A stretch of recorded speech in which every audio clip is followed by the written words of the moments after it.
Evet, şimdi mekanı konuştuk. Şimdi bir zaman nedir ona bakalım.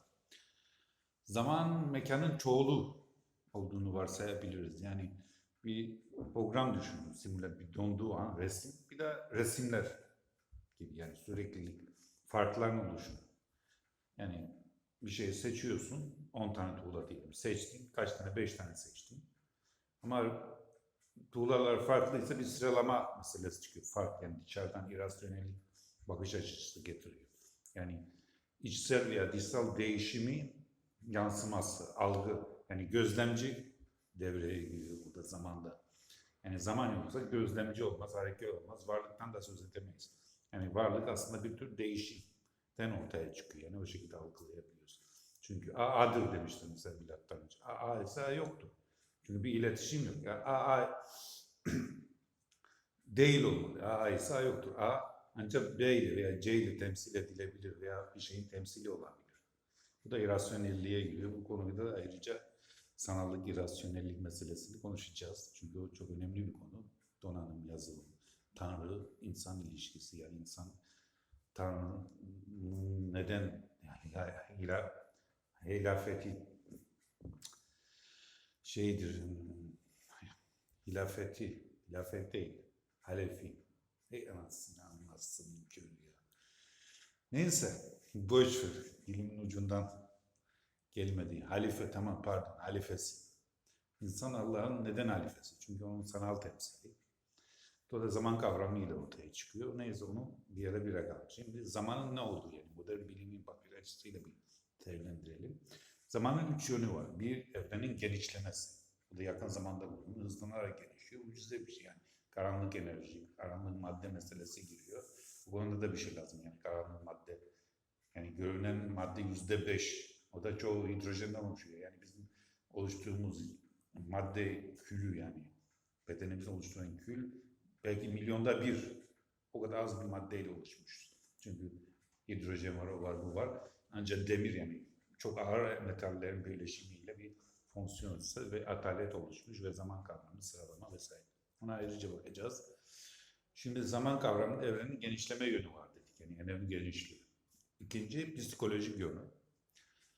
Bir de termodinamiğin ikinci yasası var. Yani bu da milat 300 yıl önce bu buharlı makine ile ilgili keşfedilmiş. Verimlilikle alakalı yani zamanın tek yönü. Bir şey kuruyorsun toparlayamıyorsun. Veyahut da şöyle düşün zaman yönü. Bir bardak düşünelim. Bardağın bir bölümde pirinç bir bölümde de siyah ne olsun?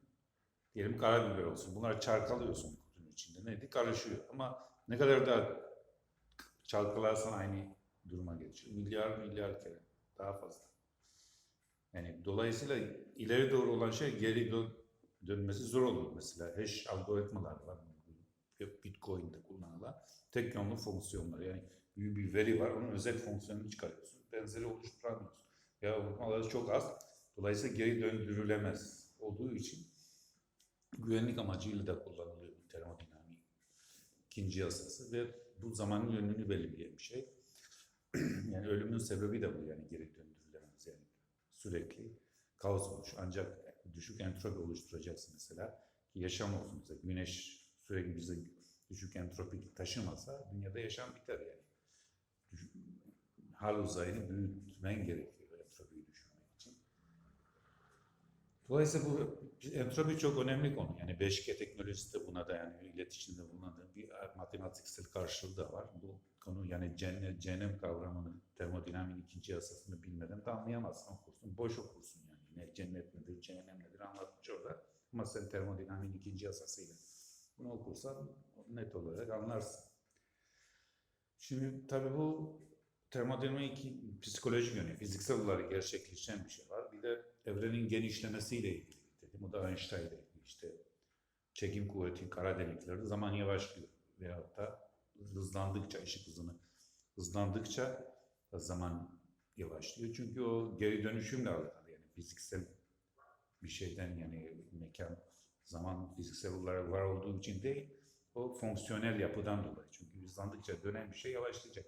İç organların yani dönmesi, yaşaması hareketle alakalıdır. Ve o hareketi ışık hızının üstüne çıkamadığı için Atom dönüş hızı çünkü bellidir. Zaman isterseniz yani geri kalacak. Yani vektör yollara giderken, dönerken geride kalan bir de o ışık hızına yanaşamayacak. Çünkü bir dönme hareketi zaman oluşturuyor. Saat gibi düşünün. Bundan sonra seçme sıralama ilişkisi var. En faktöriyel olasılık kombinasyonla da alakası var. Yani kombinasyon seçme mekan oluşturuyor. Bunu böyle kabul ediyoruz. İleri düzeyli bilgi hesabı matematiğe giriş yaptığımız zaman bu önemli olacak. Tabii bugün matematik ilkel bir matematik. Yani onun üzerine bir algoritma koşulu içermediği için tarih çok kutusuna yakında gidecek muhtemelen de. Şu anda tabii bilim bunun üzerine inşa ediliyor. Seçme kavramı yani sıralama kavramını içerdiğin bir matematik en az dünyada kullanılmıyor. Yani bunun kullanılması için en problemini çözer. Hem felsefe, matematik felsefesiyle birlikte yeniden inşası gerekiyor. O konuda sonra açıklamada bulunuruz. Şimdi gelelim algoritma olarak. Algoritma olarak algılayalım. Yani bir yazılım gibi zamanı. Nedir? Bir algoritma, bir akış diyagramı var. Adım adım bir bilgisayar. Çok hızlı yapıyor. Yani o bilgisayar nasıl çalışıyor, donanımın yapısı nedir, yazılım ilişkisi nedir, onu da ayrıca yaparız. Bu zaman konusunun içinden onu sıkıştıramayalım. Zaten 6:25 olmuş. Video da şişmesin. Evet. Şimdi nedir? Algoritmaları düşünelim.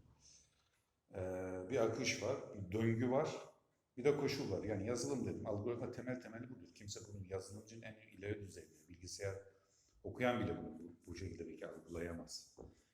Çünkü biraz da felsefe için içine girmiş oluyor. Akış adım adım yapıyorsun. Bir de döngü var. Döngü rasyonellik. Akış birer birer sayma. Döngü seçme yani sıralama, rasyonellik, bölme ile ilgili bir de while, if koşul döngüsü var. Yani programda zaten iki şey var. Ki while'ın koşul gerçekleşince şeyden çık demek. Yani if koyduğun zaman koşul bir kere geçerken onu yap, ondan sonra devam et. Koşul gerçekleşirse. Bu da işte zaman kavramını, çoklu sistemi, dallanmayı oluşturuyor. Seçme ile sıralama arasındaki basit matematiksel ilişkiyi de şöyle anlatayım. Diyelim 100 tane sayı var. Rastgele topluyorsunuz. Bunu diyelim 60 tane veya 50 tane sayı topladınız. Toplamak kolay. Ama bunun tersini bulmak zor. 100 tane sayı içinde. Sonucu bu olan sayısı hangisidir dediğin zaman bunu denemek lazım mesela. 100 tane sayı için bilgisayar 2 üzeri 100 işlem yapması lazım. Sayı bugünkü MP problemi bu yüzden çözülür. Ama kuantum bilgisayar aynı anda gerçekleşecek. Kuantum bilgisayarı fiziksel olarak oluyor. Nasıl oluyor bilmiyorlar. Çünkü matematik bunun nedir? Bilinmediği için bunu yapıp matematik açıklamak da insanlar zorlanıyor veyahut da hiçbir şey anlamıyorlar kuantum fiziğinde. Tabii onun matematiği de var. Bu matematikte bu net bir şekilde yani sayısal geometri bildiğin zaman net bir şekilde bunu anlıyorsun. Bilgi aynı anda nasıl saplanır? Yani dallanmayla seçtiğin zaman o yolu nasıl buluyorsun? 100 tane sayıda toplaması verilmiş. Onu seçtiğin zaman yolu da seçmiş oluyorsun. Bunu illa tek tek yapmana gerek yok. Bütün olarak alıp farkların matematiğini oluşturursan bir anda hepsini hesaplayabiliyorsun. Yani buna hep bir problem hiç çözülüyor. Bu yaptığın zaman tabii onun üzerine yeni bir teknoloji, yeni bir uygarlık, belli galaksi ölçeğinde bir uygarlık inşa etmenin yolu da açılmış olur. Neyse bu da 9 dakikaya yanaşıyor, kapatalım.